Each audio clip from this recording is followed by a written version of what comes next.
کل قیامت کے دن 3 لوگوں کی نمازیں ریجیکٹ کر دی جائیں گی۔ قیامت کے دن لاکھوں لوگ نماز لے کر آئیں گے، لیکن کچھ ایسے بھی ہوں گے جن کی نمازیں سیدھی ریجیکٹ کر دی جائیں گی۔ ذرا سوچو، جب اللہ کے سامنے کھڑے ہوں اور نماز قبول نہ ہو تو کتنا ڈراؤنا وہ منظر ہوگا۔ تو محمد صلی اللہ علیہ وسلم نے فرمایا، پہلا وہ انسان جو اپنے ماں باپ کی نافرمانی کرتا ہے، کیونکہ جو اپنے والدین کو نہیں مانتا اس کی عبادت اللہ کے دربار میں بے اثر ہوگی۔ دوسرا وہ انسان جو نماز تو پڑھتا تھا لیکن دل میں ریاکاری رکھتا تھا، وہ صرف لوگوں کو دکھانے کے لیے سجدہ کرتا تھا، اللہ کے لیے نہیں کرتا تھا، اللہ کو راضی نہیں کیا۔ اور تیسرا وہ انسان جو کسی کا حق کھا جاتا ہے اور ظلم کرتا ہے، پھر بے فکری سے نماز بھی پڑھتا ہے۔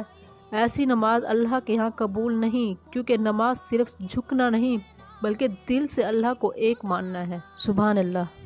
اگر ویڈیو اچھی لگے تو کمنٹ میں سبحان اللہ ضرور لکھیں۔